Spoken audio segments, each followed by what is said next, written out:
Today we're sewing the cutest fall project. It's a big apple coaster. It's a quick and easy project and I've got a free template if you'd like to sew along with me. You know I love all my fall projects, so let's make a big apple coaster. You can find a copy of these cutting instructions over on my website. I'll put a link down below. I also have a PDF pattern that you might like to purchase and I'll put a link for that down below too. So the fabric that I'd like to be the front of my apple coaster, I'm going to pop that on top of our piece of batting, and these two pieces measured 6.5 inches by 6.5 inches. Then I'm just going to quilt it. Quilt yours however you like, but I'm just going to do lines. Just going to draw them on.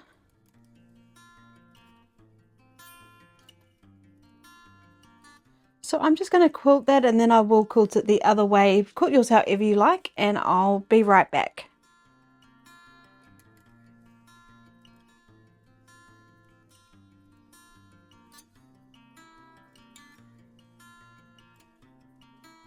Next up, let's cut out our apple template. Now I've got a free copy of this over on my website and I'll put a link down in the description below for you if you'd like to get a copy. Or of course you could always just draw your apple shape, your stalk and your leaf if you're confident doing that. But a lot of people do find the free printables really helpful. So whatever you're going to do, get your template ready, cut it out, and I've already pre-cut mine. Now we're going to take our quilted piece of fabric and make sure it's facing the right way. So if it's directional fabric, make sure it's sitting the way you'd like it to sit. Then we're going to take our backing fabric and the same goes for that if it's directional. Line up the edges and we've placed them right sides together. Then I'm going to take my coaster shape and pop that on top. Now there's two ways of doing this. We could either pin the template to our fabric here and then take our scissors and just cut straight around the template, or we can draw around our template with say a washable marker and then we just cut around our drawn line. So I'm just going to do it like that this time. Honestly, I just do it however it tickles my fancy at the time. There's no right or wrong way. It's just whatever you find the easiest. Okay, so I will just pop some pins in to keep it in place because remember we've got our two layers together there and I don't want it to move around when I'm cutting it out.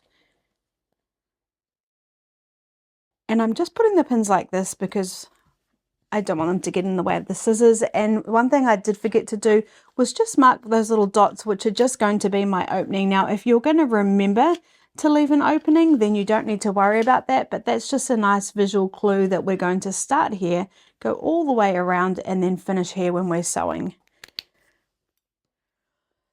So just making sure I'm cutting through all the layers and I'm just going to cut along my drawn line. It doesn't have to be perfect, because this is just a craft project.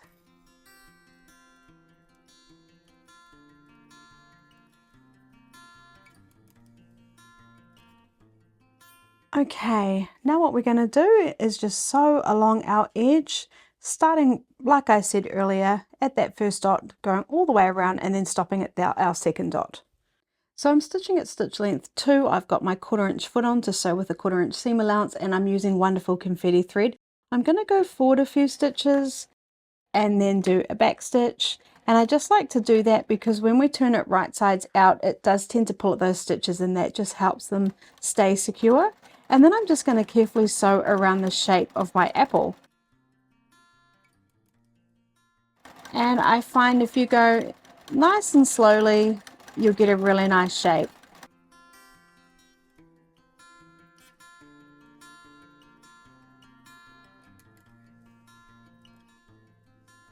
I'm coming up to that second mark and I will just do another back stitch, cutting my thread, and now I'll remove my pins. Now if you'd like to, you can trim the corners. I find it doesn't really make too much of a difference with this project, but if you'd like to, you could just trim the corners, especially on the curves. Now what I'm going to do is find our opening, pop my fingers in and grab the very bottom of the apple, grab it with my 2 fingers and pull it through. And then we're pushing it all through. Then I'm going to get my point turner And I just like to pop that in and just make sure everything's sitting really nicely. And this is my special one from Modern American Vintage that I love. So particularly on those bottom seams, I just like to run it along them so that the seams are all sitting really nicely. And do it all the way up here. And then what we're going to do is just give that a quick press so we've got our nice apple shape.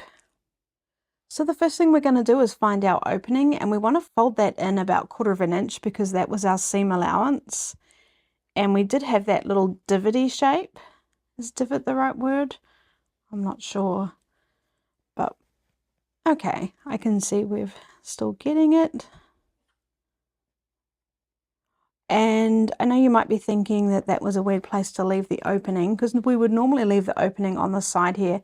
But it's just because we're going to put our stalk in here, and then we're also going to put our leaf on here. So we're not going to see too much of this anyway.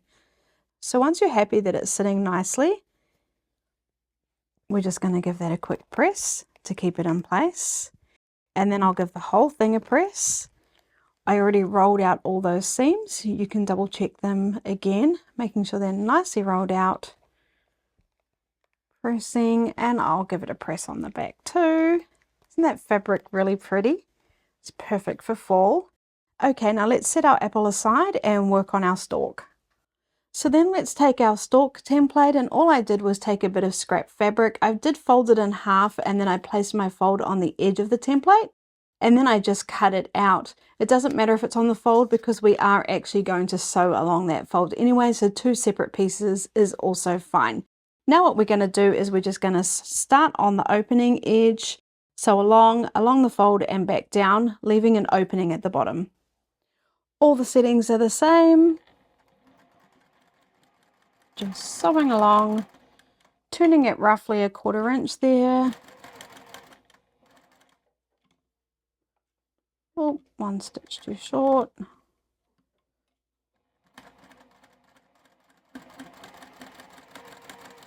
Coming off the edge. Now let's turn that into our little stalk. Now we are going to cut the excess fabric off the corners, being careful not to cut our stitches.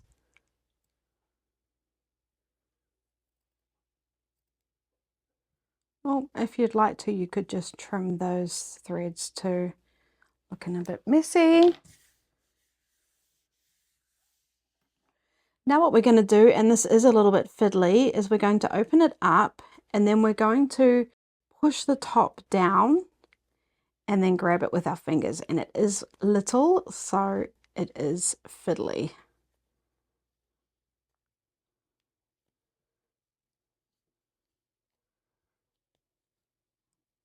But you will get there in the end. And then I'm just going to take my point turner and give that a bit of a hand. Now, if you don't have a point turner, you could use something like a chopstick, just something with a blunt end. We don't want to accidentally go through our fabric, which is very easily done. Now I'm just going to give that a quick press and we'll attach it to our pumpkin. So now we're going to take our little stalk, and you can check that you're using the side that you'd like to be the front. And I'm happy with that side. And then we're going to pop it in our opening. Now we want it to be around about in the middle. It doesn't have to be perfect, just eyeball it. And then we do want it to be really tucked in there. So mine is probably in about 1/2 inch, but you could pop yours in more if you'd like your stalk shorter, or a little bit more out if you'd like it a bit longer. Just whatever you'd like. I'm also going to make sure it looks sort of nice and straight. But again, you could put yours on the side. And then I will just pop a pin in just to keep that in place. And then what we're going to do is we're going to sew around the whole edge just as our top stitch, which is decorative, but it also does close our opening off and keep our stalk in place. So I did turn my pin around so it doesn't get in the way of when I first start sewing. Now we need to sew with a 1/8 inch seam allowance. I'm going to actually turn my stitch length up to 3, which is what I like when it's more decorative.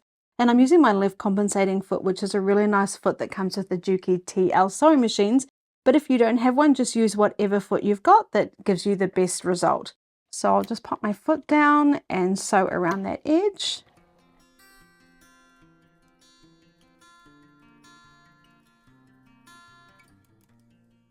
And I'm just going to take my time.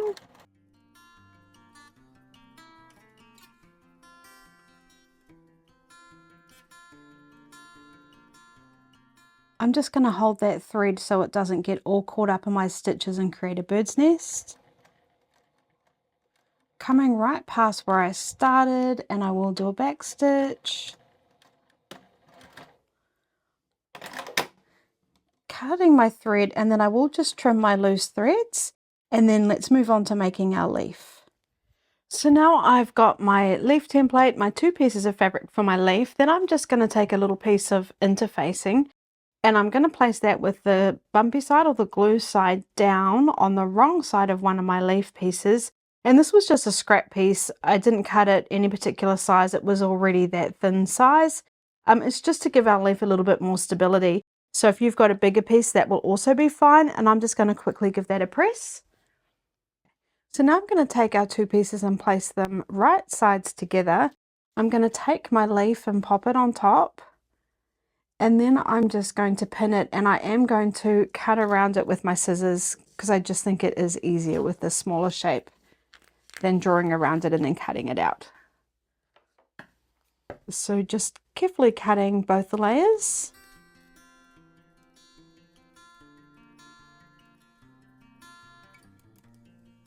I'm just going to remove the pin, remove the template, and then pop the pin back in, making sure the layers stay together nicely. And now what I'm going to do is sew around the edge, and again we do need to leave an opening. So I'll just mark it. If you're going to remember to leave an opening, don't worry about marking it, but that's just to remind me to start there and stop here. I've turned my stitch down to 2. I've already gone forward a few stitches, so I will just do a back stitch again, and then I'm just going to go around my shape carefully.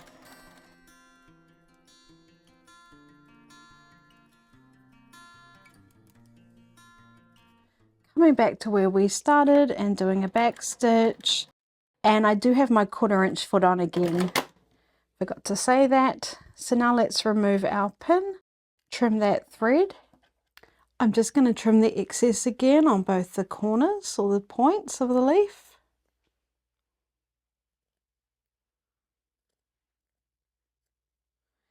And if you want to, you could trim a little bit of the excess here on this side. Then we're going to turn it right sides out. Again, finding our opening, grabbing the edge and pulling that through.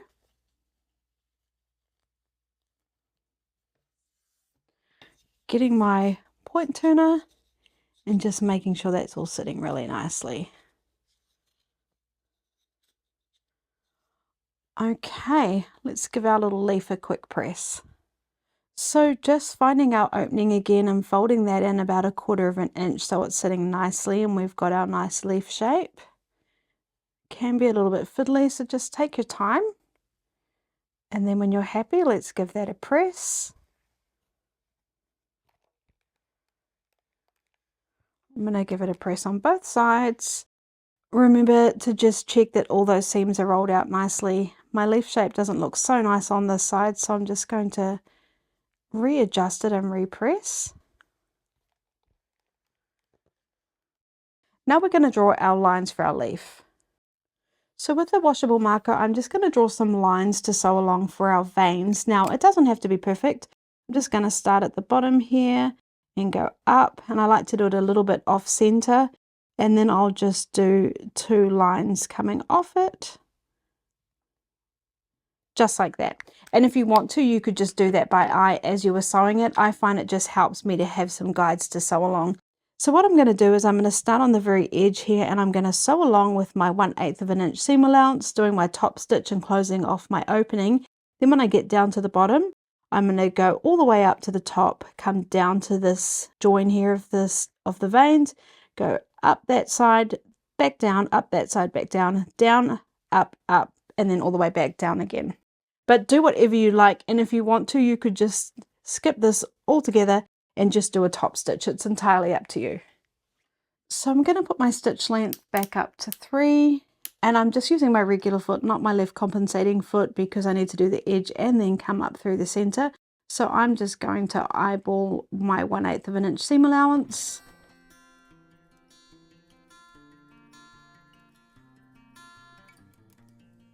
And yes, I am just using my brown thread. I figure it's a fall project, so it's just like the leaves are slowly changing colour on my apples. Okay, so I'm right down to where I started. Now I'm just going to sew along those drawn lines.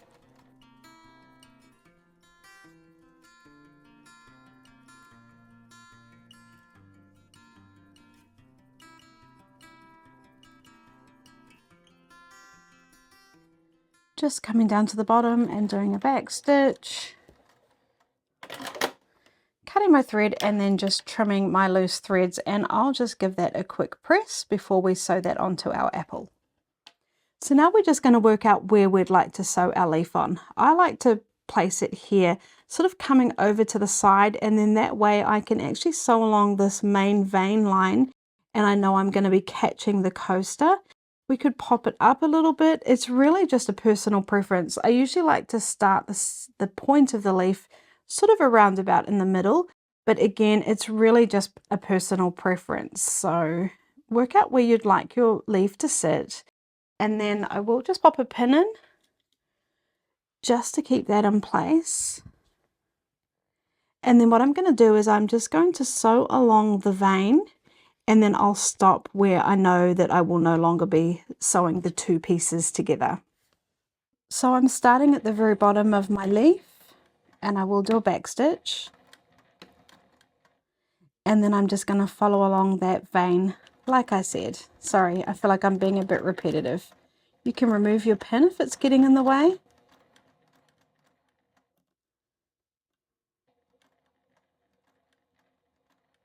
Okay, I can feel that that's the end of my coaster, so I will just do a back stitch and cut my thread.